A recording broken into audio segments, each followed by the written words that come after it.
Good morning. आज का topic है वेक्टर अलजेब्रा, जिसमें हम बताने जा रहे हैं कि direction angle, direction cosines and direction ratio किसी लाइन का क्या होता है, कैसे निकाला जाता है, उसके बारे में बताने जा रहे हैं। यहाँ पे x Y Z 3D dimensions है।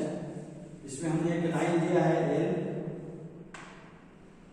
इस लाइन में एक पॉइंट आर्बिट्रेरी पॉइंट भी हमने सिलेक्ट किया है, इसका कोऑर्डिनेट है x Y Z.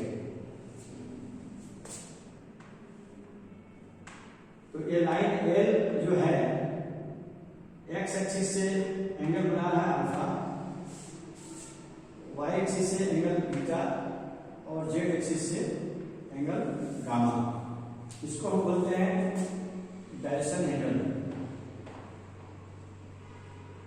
Direction angle alpha, beta and gamma. These are called direction angle of line L. And cos alpha, cos beta and cos gamma are called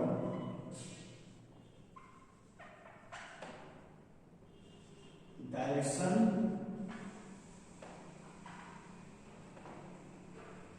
cosines of the line L.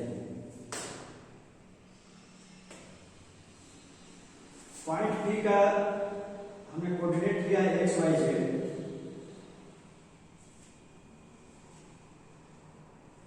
यहाँ पे एक unit vector हम लोग लेते हैं, I unit vector along X axis, Y J unit vector along Y axis and K unit vector along Z axis.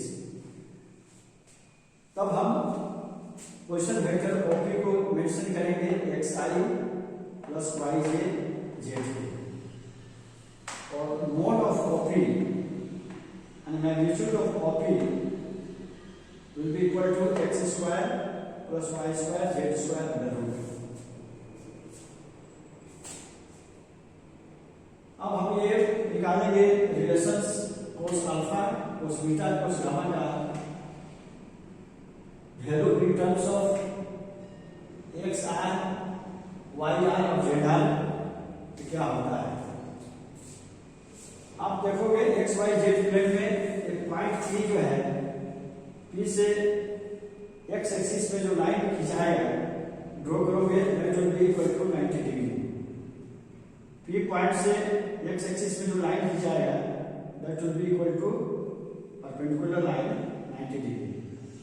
And this is alpha, this angle is alpha.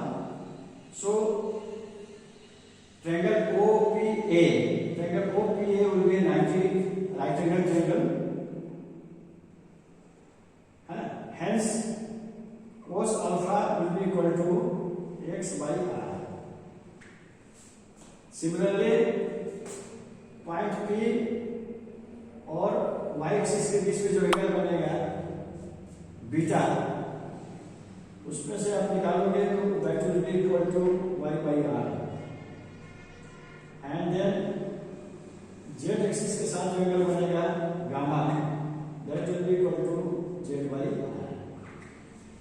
इस तरह से cos alpha, cos beta, cos gamma का आपने निकाल लिया value x by r, y by r, z by r। अब हम यदि इसको ऐसे करके देखें, cos alpha square plus cos beta square plus cos gamma square, cos alpha की जगह में x by r स्क्वायर लिखेंगे, cos बीटा की जगह में y by y स्क्वायर लिखेंगे, एंड cos गामा की जगह में z by square by r square लिखेंगे। इसका एलसीएम ले लेंगे, क्या होगा x square plus y square plus z square. x square plus y square plus z square will be equal to r square. ऊपर में भी r स्क्वायर हो रहा है, नीचे में भी r स्क्वायर हो रहा है, तो दैट इज इक्वल टू 1। तो क्या साबित हुआ कि cos alpha square plus cos beta square cos gamma square ये 1 के बराबर होता है। अब cos alpha cos beta cos gamma को हम L M N से भी लिखते हैं, डिनोट करते हैं। मतलब cos अल्फा को हम L से डिनोट करते हैं, cos बीटा को M से डिनोट करते हैं और cos गामा को N से डिनोट करते हैं। इसका मतलब क्या हुआ कि x इक्वल टू LR हम लिख सकते हैं, y इक्वल टू MR लिख सकते हैं और z इक्वल टू LR लिख सकते हैं। सो ये कोऑर्डिनेट x y z को हम LR MR और NR लिख सकते हैं। ठीक है। अब डायरेक्शन रेशियो होता क्या है? डायरेक्शन रेशियो, किसी लाइन का डायरेक्शन रेशियो को हम A B C से डिनोट करते हैं। तो इस केस में ये आपका A दिखाता है, दिस इज B होता है और ये C होता है। तो डायरेक्शन रेशियो A LR के बराबर होगा BC। A B C मिलकर के एक सेट बनता है, this is set of direction ratio, set of direction ratio.